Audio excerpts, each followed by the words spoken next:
All right, peeps, on today's episode of the Kung Fu Genius, I will be talking to my friend Sifu Vik Hothi about snake and crane Wing Chun.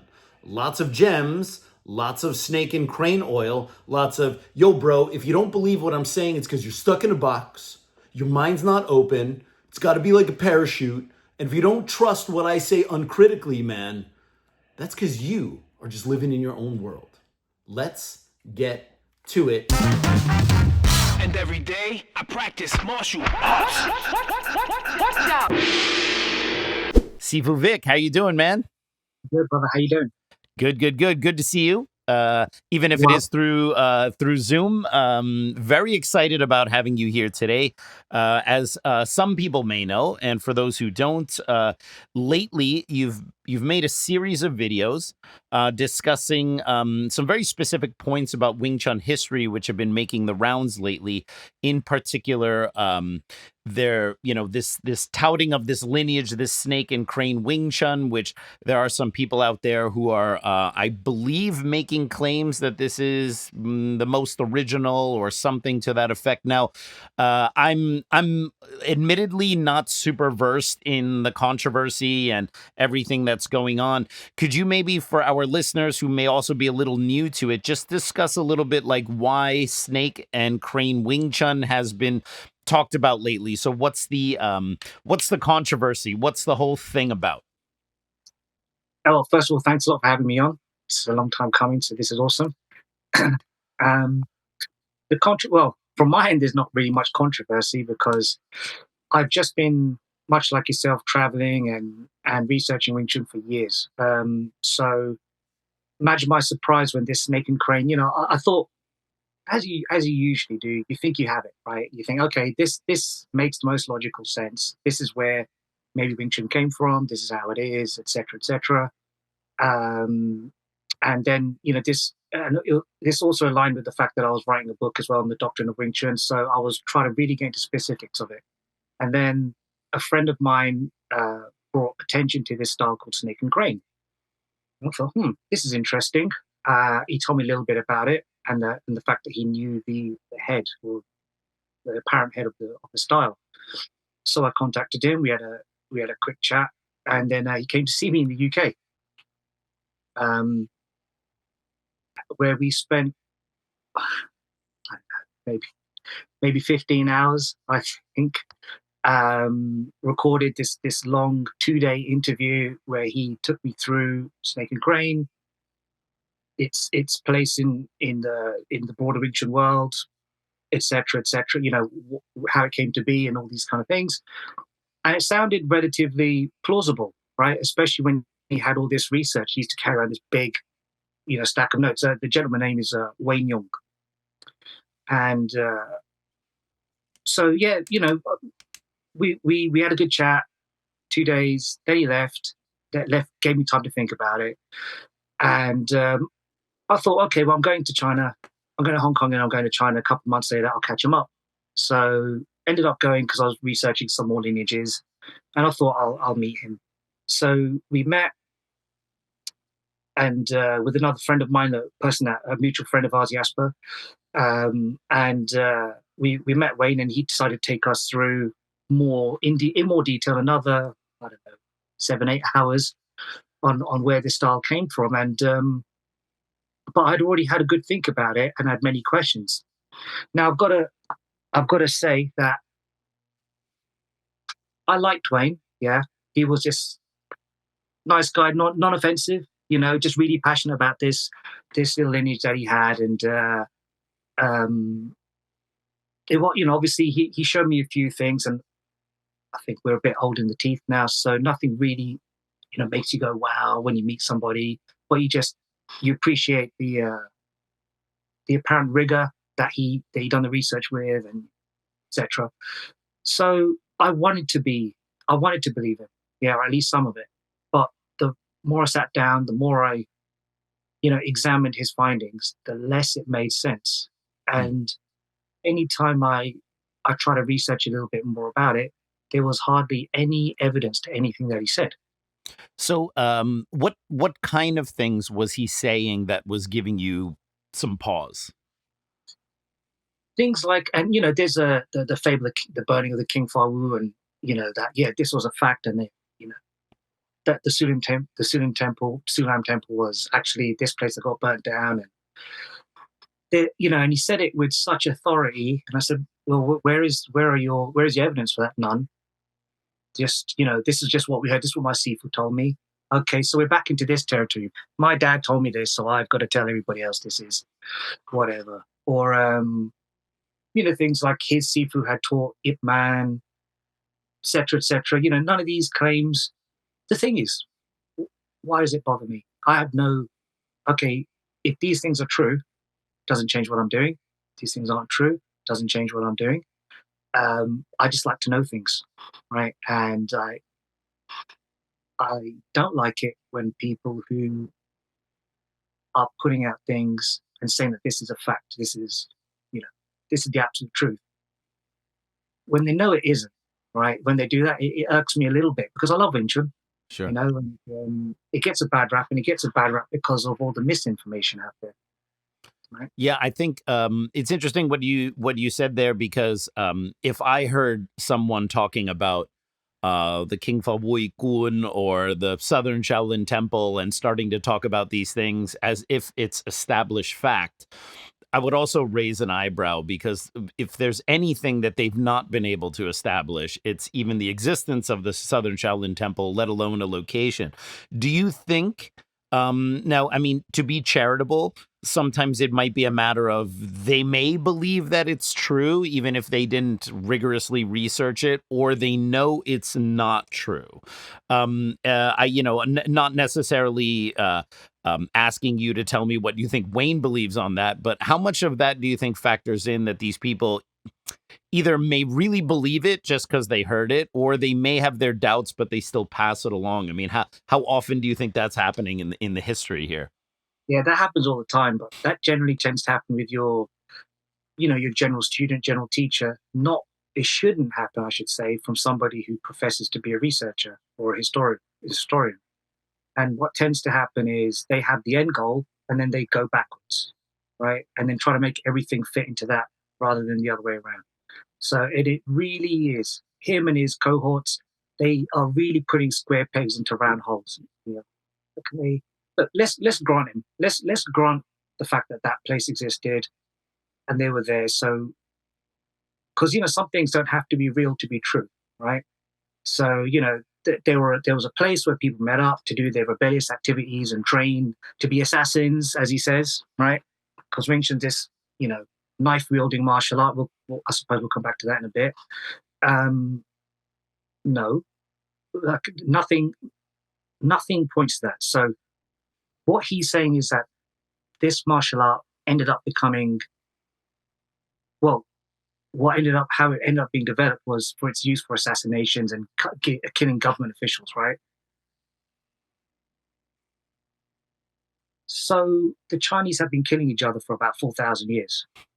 They're quite adept at it, and they're quite successful at doing it undercover, or they've been doing it, and there's lots of documented research and papers and books and stories and anecdotes and et cetera, about how assassins around about that time and before would go about their business, right? Not to mention around the time that Wayne was professing that these people were trained to be assassins, there was gunpowder and weapons. Why would you create a front-facing martial art that wants to get super close to you and then punch you to death? As a method exactly. It's the worst idea ever from a people that are not stupid. Right. So, let's grant him that place existed. Fine. They would, okay, then everything comes from that. They were training assassins, blah, blah. So they were training the shittest. Am I allowed expletives? Sorry. You can say whatever you want. I'll bleep you out, but don't worry, you can say shit. Yeah. Yeah, you don't need to censor yourself at all. Don't worry. Yeah. So they ended up training the worst bunch of assassins ever, who obviously never killed anybody, because how would you get past? There's a government official. They would have bodyguards. So they've got to get past them, because there's that special secret in Chun that teaches you how to crawl up the side of buildings and sneak down a rope. You know what I mean? It's just, what are they doing? And then go and assassinate people? No, right? It's the thing I said to Wayne when he interviewed me, when I interviewed him, and he started asking me questions. I asked everybody in that room. I said, if you've never done any martial arts before, because this is another thing that they do, right? People like him, is appeals to authority, or you don't know how the Chinese culture is, you don't know how we think. Okay, fine. So there's like 4 Chinese people in the room and 8 Westerners. I asked everybody how, if you really needed to kill the guy next to you and he's bigger, stronger, and faster than you, and you absolutely had to do it, what would you do? More often than not, some people say they'll sneak up behind them. Some people get them in their sleep. And nobody said at any point, I'm going to go front on, attack their center line with, merciless string of chain punches until they die, right? So it's just common sense. So it was so weird for me that he would say such, think this. That's interesting. The whole, I mean, I think I had briefly read something about that whole assassin thing, which always comes off a little bit strange because, exactly for the points that you mentioned, like if you're going to kill someone, there are far more effective ways of doing it. The Chinese have been doing this for a very, very long time. Chain punching someone to death isn't the way to do it. Not to mention the fact that when I hear a lot of these stories about, training these groups to fight against the government, and they're teaching them all this unarmed stuff, you have to realize, okay, so they need to do something really quick. So let's do Sunum Tau Chum Kyu Buji, build up this base over time, and then eventually over the course of whatever period we're going to go in there and pax out all of our enemies to death.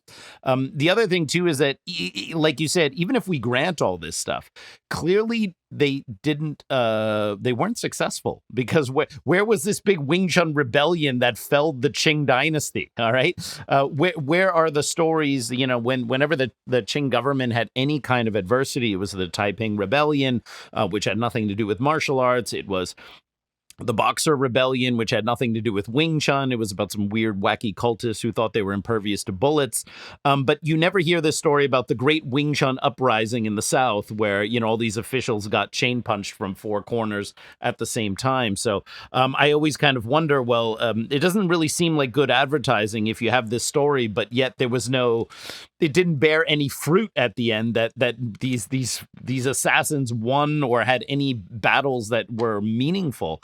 That's interesting. So what was his general response? I mean, was it just the appeals to authority? Oh, you don't understand Chinese people, meaning you don't accept my bullshit? Or what was his general response to that?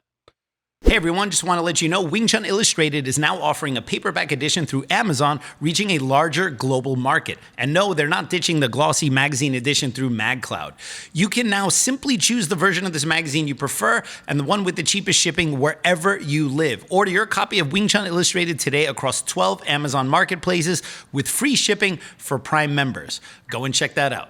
I mean, pretty much that. And then it was, then he said, so I kept, because the first time I met him was this 20 hours of just barrage of what I like to call bullshit baffles brains, right? You just keep firing at you and you just, fall under the weight of all this stuff, right?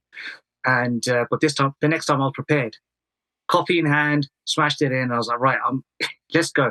So as he was trying, I had a response for every single thing. And I knew how to deal with him a bit better, because it was just, otherwise, you'll just let him get on this long train of thought, like no commas, right? He's just going straight through. And then by the time you try and remember the point you wanted to ask him about, he's on to the next 10 and it's gone already. Just these age-old tactics that the first time you don't expect to have happen to you, then the next time you're like, oh, I've been subject to this before, right? So, right. And it's not just in martial arts. Anytime you talk about anything to anybody, right? That is literally what they'll do. Like an army friend of mine, whenever he used to get into trouble when he was in the army, he would just bombard his boss with bullshit, and that's where the term came from. Bullshit baffles brains, and his boss would be like, okay, then just carry on your way, kind of thing. So yeah, I was prepared for that this time, and totally polite with him, and I'd make him stick to a point. And he said, I tell you what, I'm not really a researcher. You guys are the researchers. Why don't you find out for me? That's okay. strange. Well, what if you find out something contrary to what he's claiming? Then is he going to accept it, or is he then going to tell you you don't understand something? I did, and he didn't accept it, and he did say exactly that. So, and then after that, after he, like if we talk about the assassin, we stick on the assassin point. So I asked him, common sense wise, this doesn't make sense. This is how other people within China were assassinating people, and he seemed like, yeah, I get it.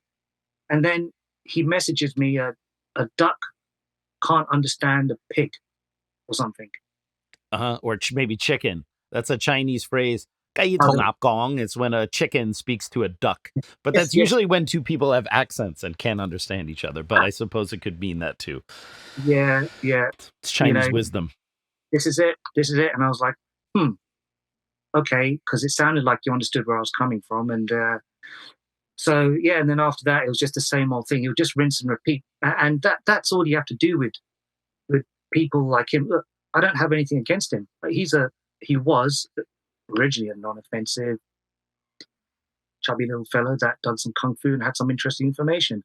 And then he just became super hostile when I didn't accept his version of events. And understand, when I say didn't accept it, it wasn't that there was this a fight or my version is this or my Sifu said this. I would say to him, that doesn't make sense.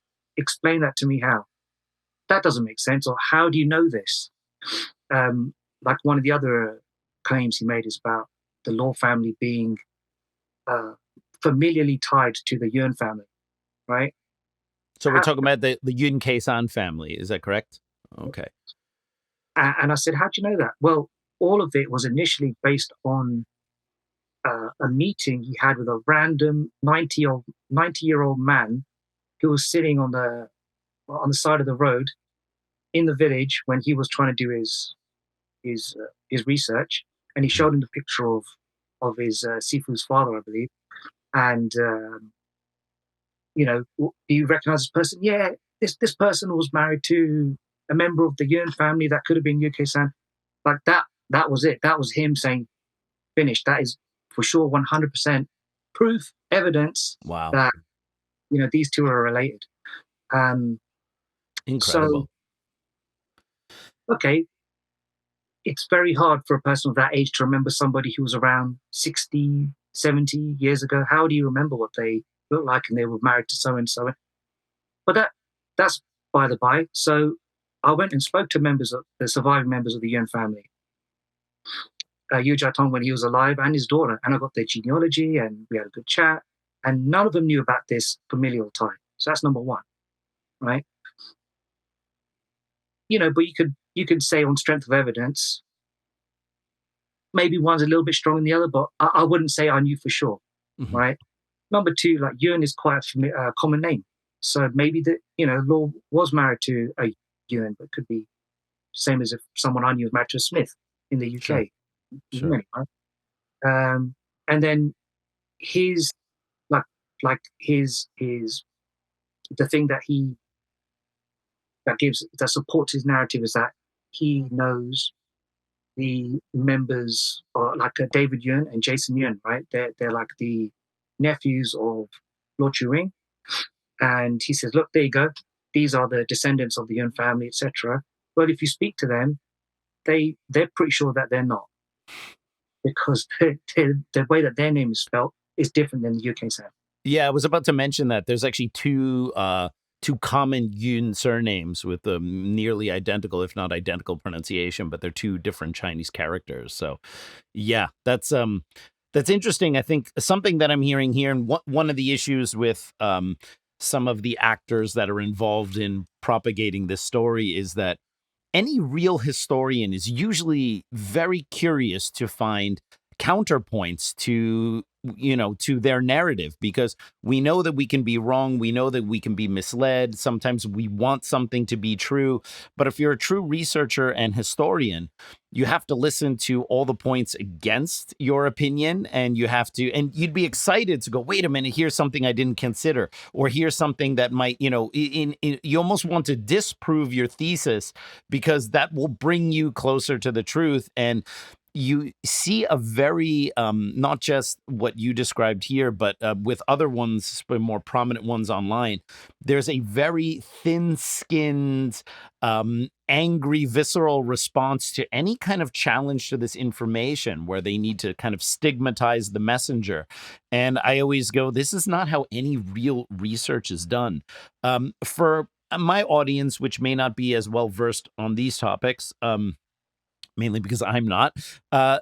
What, besides this kind of assassination, training assassins claim, is there not another type of claim about this snake and crane Wing Chun being the forerunner or the most original, or is there something like that included, or did I just mistake something that I heard? Right. So when I met Wayne initially, which is why I had no real issue with him, he didn't say things like that. He just said, "This is the lineage. I think it's quite an old one, etc." It wasn't until he buddied up with another researcher, air quotes, that this narrative started to get pushed that Snake Crane was the OG, was the original Wing Chun. Mm-hmm. Through his findings, because he based his theories off knowing the single set form from the U.S.A family, and through the research from his now cohort, saying that this is where it all came from. All the three form sets came from there, and it's so. Again, this lacks any kind of evidence as well, right? Like, so they're still pushing the narrative that, or they're pushing a narrative that Snake and Crane Wing Chun comes from that Yikam long form Siu Lin Tao form. Is that, are they pushing that? Is that still a thing? I thought that was long debunked. Yeah, it is. It is long debunked. It is long debunked, as is the Urme connection as well, right? But they're still pushing it. Wow. Yeah, they're still pushing it. They're gonna flog that horse, because like I said, square peg round hole. This pushing that narrative, make sure that is that's perpetuated. Is just got to suit what they're saying, right? But again, evident. He hasn't even trained that style, right? The most he would have seen was from another gentleman who pushed that narrative 10 years ago or something like this. That's where they got all this from in the first place, right? Right. And this is not me saying it. You can go on like old forums and things like that. I'm sure I could back some links in the bottom afterwards or whatever, and you can follow this from 10 years ago, where this was being perpetuated initially. It's just as ridiculous now as it was then. Mm-hmm. Interesting. So the snake and crane Wing Chun. And again, I'm going to play the voice of the audience, aka me, who doesn't know enough about this stuff. Is it a Wing Chun style that is similar to what most people would understand as contemporary Wing Chun? Like, it has Sunam Tao Chum Kyu Buji and Wooden Dummy, Chi Sao. Does it have other forms, other methods, other weapons? What's the general framework of the Snake and Crane Wing Chun compared to maybe the more commonly known Yip Man Wing Chun? Well, initially it was just a standard format, right? And then they said, the other styles, basically the standard format came from Snake and Crane. Now, in more recent times, they're now pushing this this idea that Snake and Crane was this deep internal martial art, whatever that means, right? Which we can address that in a minute as well. And I mean, what? No, it's like the Tai Chi kind of like, Neigongi, Chi floaty, all that kind of stuff. It was that, and no evidence suggests otherwise. It just seems like a standard, typical Wing Chun style. Mm-hmm. And where I believe it came from, I will save for your private video afterwards. Excellent. You touched on a moment ago on this internal distinction, which I think is the endless, tiresome debate, where I think everyone who wants to define it just defines it in their own way. So whatever they do fits into that category, and everything else is outside.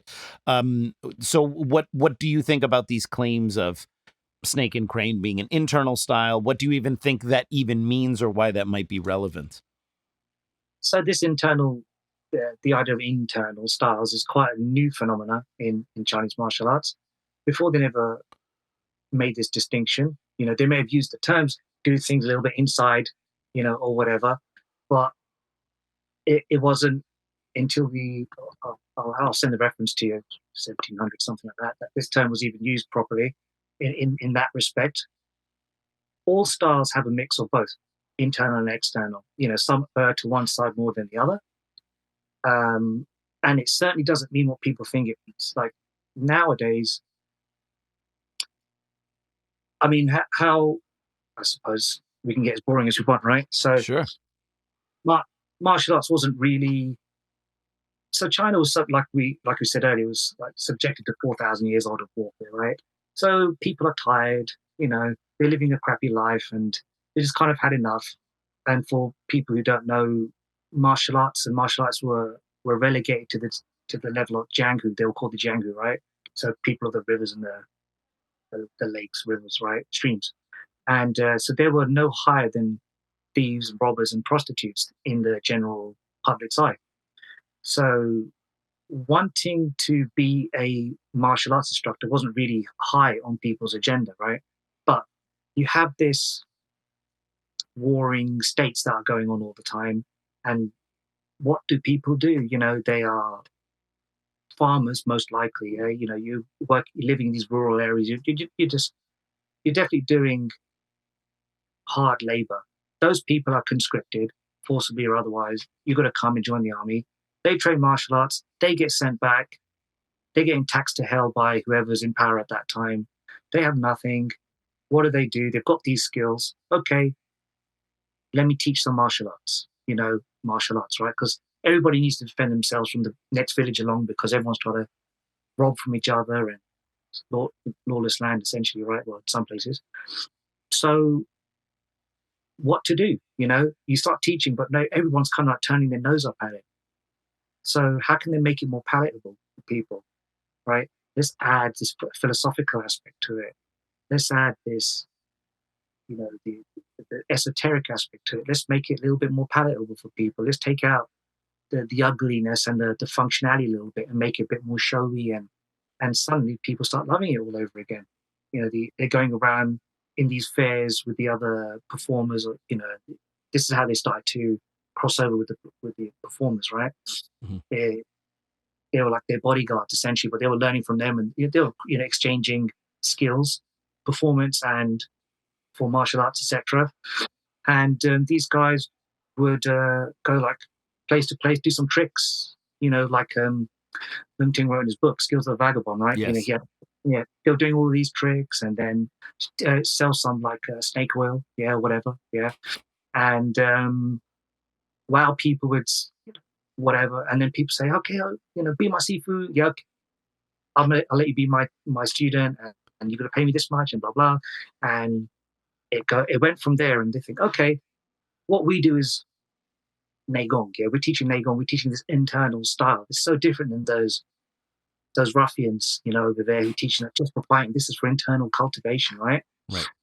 And then, so it was just branding, marketing. That's where it came from. It wasn't this kind of loftier, higher way of doing combat. In fact, if you look at most of those people, especially as time went on, they're the exact people who didn't do any combat because they'd done so much internal practice that fighting and things like that were beneath them, right? Sure. How convenient. Right. Yeah. Exactly. Yes, the history books are not littered with battles being won by soft palm strikes given to the front row of the battalion running at them. And I always feel the thing that I don't like about the whole kind of internal versus external debate is the parameters of what those things mean are defined by the people who are perpetuating it. So it's always self-serving definitions. Secondly, there is always this air of, internal is so much more sophisticated. And while that may be the case, the problem is that they seem to always give themselves a little bit of a pass that just by virtue of doing it, they're better, more effective, this, that, and the other. It would kind of brought me to, while you were explaining that, I was thinking, the problem with that we discussed before with the historians being so biased, and using very using methods that are not suitable for historical reference. This seems to be baked into the fact that they're also trying to propagate their own system as being the best or most original. So, of course, their methods of delivering the history are going to kind of cue it up that, and by the way, the style that I teach also happens to be the most authentic and the most correct, and so on and so forth. Do you think this is ever something that is going to change in Chinese martial arts? Because it seems like when the people who are teaching the styles are also the people who are telling you the history, it seems like this will be a kind of never-ending pursuit. Do you think that with the kind of research you're doing that this will ever change, or is it always going to be this way? Okay, so let's be completely honest, right? So I got really turned off by all of that. I mean, that's what got us all in, though. The story, right? Right. I got really turned off by that, especially because we were part of the same large organization before, right? Right. And I thought, I'm not going to do anything like those guys. I'm going to do it totally different. So, and the funny thing is, over the years, I've realized that I may have done the guys a disservice, the students a disservice, because man, do they love stories, right? And man, does that keep them going and training hard and aspiring to be. I mean, look, Star Wars. You're a Star Wars lover, right? Of course, right? It's the Jedi. You want to be the Padawan learner, and you want to do all of that kind of stuff.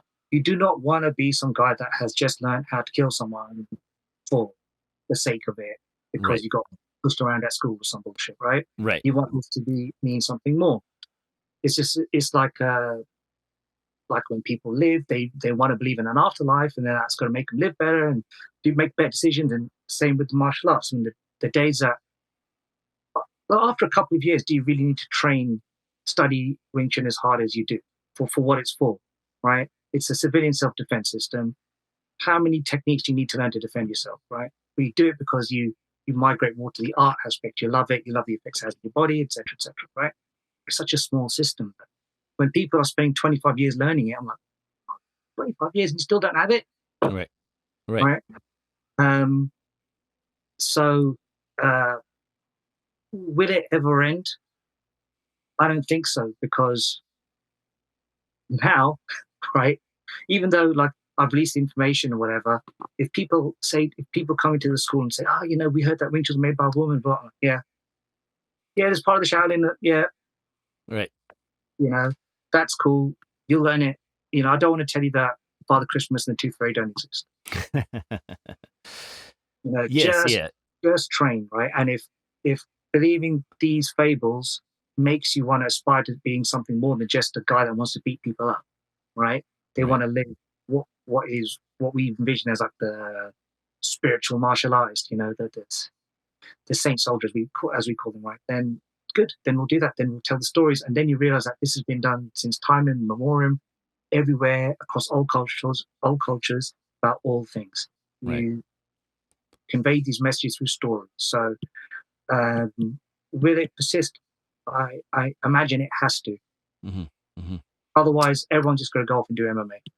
Right. Exactly. Yeah, I that's a very good point. I think it is the stories and the culture that gives Chinese martial arts maybe a richer texture than some, modern combat sports.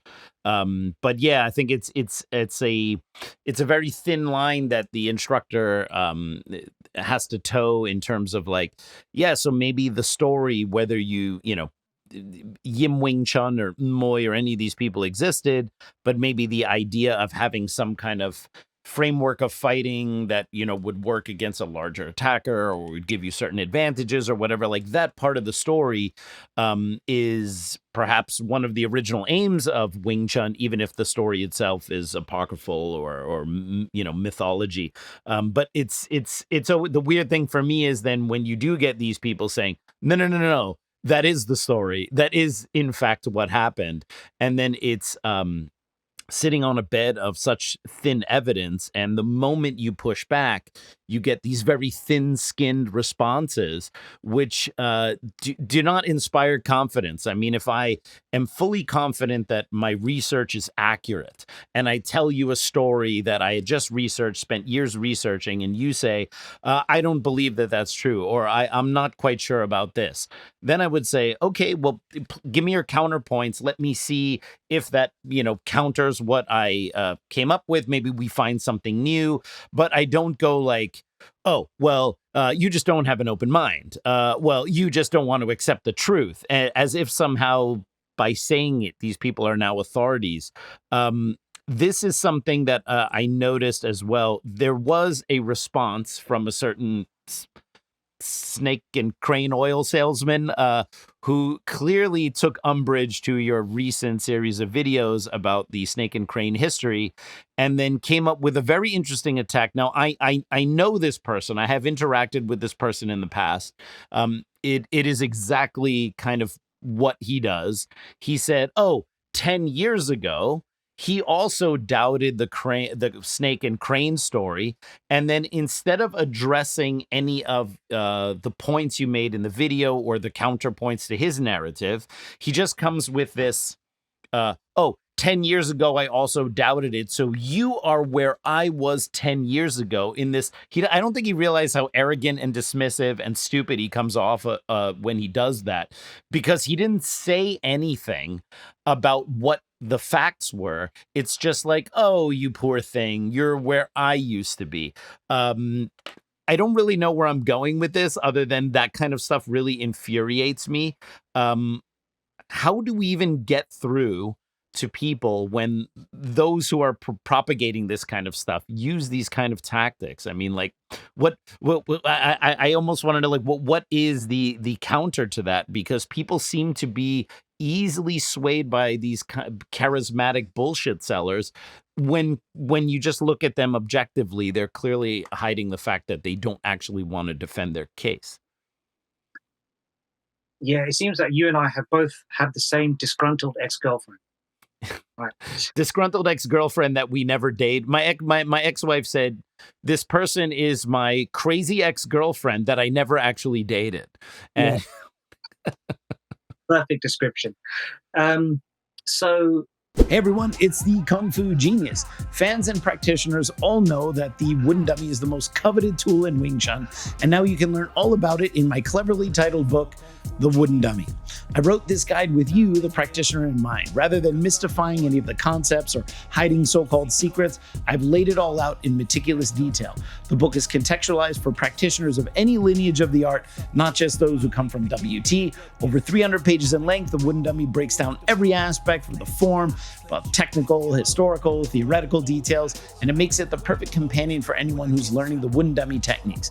I've even sweetened the deal for you. If you want to get a copy of this book signed by me, just use the coupon code SIGNATURE when you purchase the unsigned copy, and you will get the signed copy at no additional cost. So go to the link below or go to citywingchun.com/shop. Look up the Wooden Dummy book.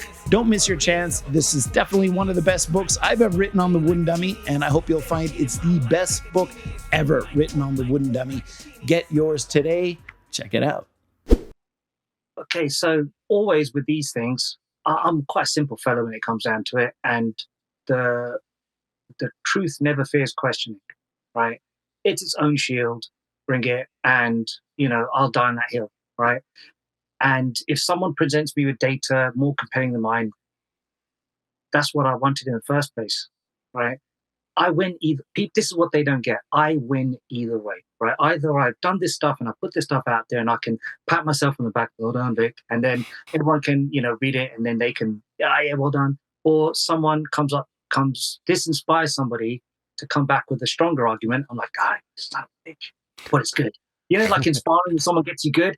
You're Yes. like, oh, yeah, you know. Yes. But it's for the betterment, right? That was a good training session. The day you got hit, right? So we're playing complete different games, he and I, right? Because it's different motivators. We can speak to that the motivator is simple. Whenever you're in doubt about why someone's doing something, follow the money. Yeah. Or power, right? So that particular, the snake crane oil salesman would say ridiculous things many months ago is this is not a style I teach, has nothing to do with me. Right there and then, it's on a Facebook post. I said, he'll be teaching this style in no time, right? And then he'll be teaching it on the island, yeah? And what then, right? Then you can follow the money, and it'll be for the low price of your soul. Yeah, and that's exactly what's happened, right? Call me Mystic Big if you want, whatever, right? But that's what's happened. So it's quite easy to see the motivations at play here. Also, look at can you trust the source? Yeah. So saying things like, oh, they were where I was 10 years ago. Funny, though, that he brought out a video maybe 4 weeks ago, saying I was wrong. And, there was some stuff there, right? That's funny because where he's admitting he was wrong now, I was 6 years ago. Right? Yeah, so it's funny but he only made that because he found out that I was I was speaking to certain people and just to try and get ahead of whatever I was releasing. It's just like pettiness. Whatever, doesn't matter, because one step closer to the truth for him, which is that's my game now, right? That's cool for me. If he debunks my whole debunking and it's the truth, you think that I'm going to be annoyed? No, right? It'll be quite the opposite. I'm like, thank you, and on to the next, yeah. Well, what are we going to see? Oh, yeah. So look at the reliability of this particular individual. First, Wing Chun came from Wing Chun. And the whole thing that happened around that, well, how did that turn out? Right. And anyone who was around at that time and anyone who was close enough to hear, he would be blowing that trumpet and calling you a fool for not believing him and his research and all the rest of it, right? Right. I have to give him his props. I'm not sure how it was for you, but him and Grandmaster Kernchbeck were the two people that put me onto looking at other styles and other lineages of Wing Chun, right? For very different reasons. When the Snake Oilsman salesman done it, I wasn't inspired in the way that he thinks. It was because his research was so bad, I had to double check it to see if it was really the case. So that's what actually made me go out there and want to retrace his steps and see what was going on and find out he was so off into the weeds. So yeah, the first incident was the Wing Chun. We all know what happened to that. Right. Then the next was the Ermei 12 Zhang, and Actually, he had one in between. That was if you're in Black Flag, right? And the first time I ever exchanged emails with this guy, he asked me what I thought about it because he was about to go and take his first few lessons. And me as a total amateur, I looked at the site and something just smelled fishy. Now, that doesn't mean that it's bad or wrong, but my initial impression was a style from Indonesia that's called Wing Chun, so already my language snob part of me was like, well, clearly they're appropriating a Cantonese term for an Indonesian martial art. Looks like it comes from White Crane stuff. And I told him, and I have the email before he went there, I go, I think there's something fishy about this. And I don't really think that it's legit. He went all in on it. And you see this recurring theme. Something new comes up, and he doesn't approach it with caution, or he doesn't even say, hey, I think this style's interesting and I like it just because it's cool or I think it's effective. That's not good enough. It has to now be the new thing that solves all the problems. He dives in. Inevitably, he has a huge falling out with that guy, goes to the next guy over, and then that style is gone. Then it's the next thing he goes all in. And everyone sees this pattern where he uncritically dives in. He seems to be the only one who doesn't realize it. If you have a disagreement with 2 or 3 people, you can chalk that up to personality. When you have a disagreement with every single person you've ever worked with, maybe it's you. So, yes, so we had the black flag. Then we had, yeah, you're right, the Hermes continue on with this perpetual cycle. So the black flag was an interesting one, right? Because when halfway through or 3/4 of the way through, he realized that it was BS. So let's not forget what made him believe in the black flag. There was this multi-part book on the triads, which he obviously never read properly, right? Yes, Gustav Schlegel's Hong Moon book. Yes, right. And then he saw a chapter in that, and then the gentleman who was propagating the black flag said, "Oh, look, you see how these two kind of like," and then that was enough to get this researcher who thoroughly researches and makes things clear to people, right? That was the thing that made him just completely switch over into this totally obviously not Wing Chun style martial art, right?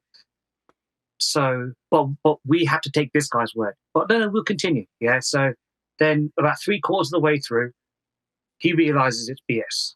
And it's starting to lose steam because more people are finding out, right? So trust me, if he was still making money, offering power and status and whatever, he would still be riding that train. But as it was starting to dip, he's very good at seeing this. He goes, right, I'm out of here. So he was with another buddy of mine and one of his old friends who he eventually screwed over, called Paul Hawkes in the UK. And they were scheduled to see the head of that style to say, look, maybe we should just back out. He didn't even have the balls to go and do it. He sent Paul in his place to go do it, right? So, and then to go there and say, okay, we're out. We can't do this anymore, et cetera, et cetera. And he sent like some text saying, that's it. And then goes on to expose the truth. Yeah. Okay, after you've already rinsed a bunch of people out of their money, it's very easy to expose the truth, right?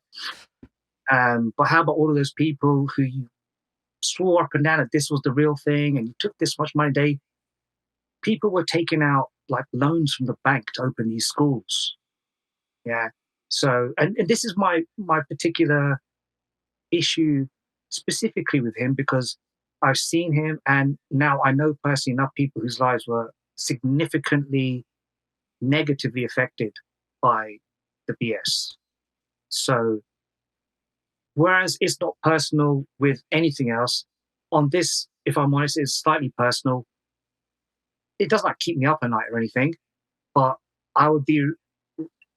it wouldn't be, if I know that there is some fuckery going on, I should definitely put it out there. Right.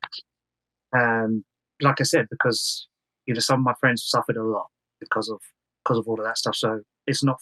I love Wing Chun, and there's too many reasons why people are getting put off it, and I don't like to see this as another one. You know what I mean? Sure, absolutely.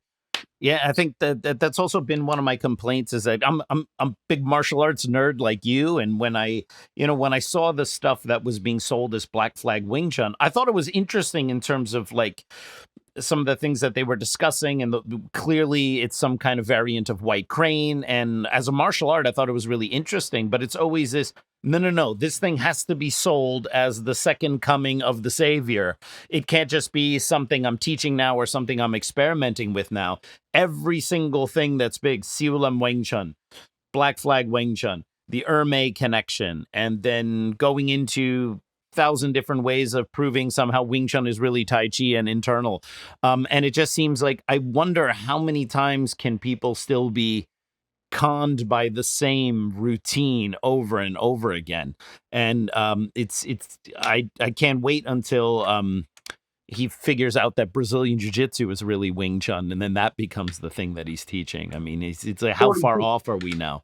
He's already done that. So when I saw him in 2007, I think it was, and he was making the connection between BJJ and Wing Chun back then. Of course, yeah. Clearly, they have a common Portuguese ancestor. Of course they did, right? So then, yeah, it was the Ermei, right? And I think you know enough about the Ermei to know that's total BS. And look at the Kyun kids; they're totally the same. No, like 6 lines of the 80 are kind of the same. Yeah. Right. 6 sentences, not even that, like 4 sentences are kind of similar and the same. And there's a picture of a finger, and it's like, so that is what you're basing all of your your new theory on, right? And the person that was telling him obviously convinced him, and same as usual, no kind of like academic rigor, nothing. Oh yeah, I'm just going to go full in because this makes complete sense, right? And sometimes I get confused by him. Actually, is it him just getting duped and then he dupes other people, or he sees this kind of like cash sign and thinks, or is it a bit of both? Not sure. Yeah. That's an interesting question. Like how much is he complicit? Like, he seems to fall for it? I mean, he also outside of Wing Chun, he also has some very wacky beliefs about the way the universe is designed and other things. So one can see, I think his bar of evidence is maybe quite low, and he's quite willing to accept these things until he finally catches on and has to go to the next thing. Wrapping up here. So let's say I'm interested in the history of Wing Chun, and I don't know where to go. What kind of resources would you recommend? Are there any books out there, any online resources, anything you've put out there, any videos? Like if someone wanted to get a little idea of the history, what kind of resources would you send them to? Okay, there's plenty of good books in the past, and you can't you can't blame for people to have the theories and putting out the info they had at that time, because they only had access to the information that they had.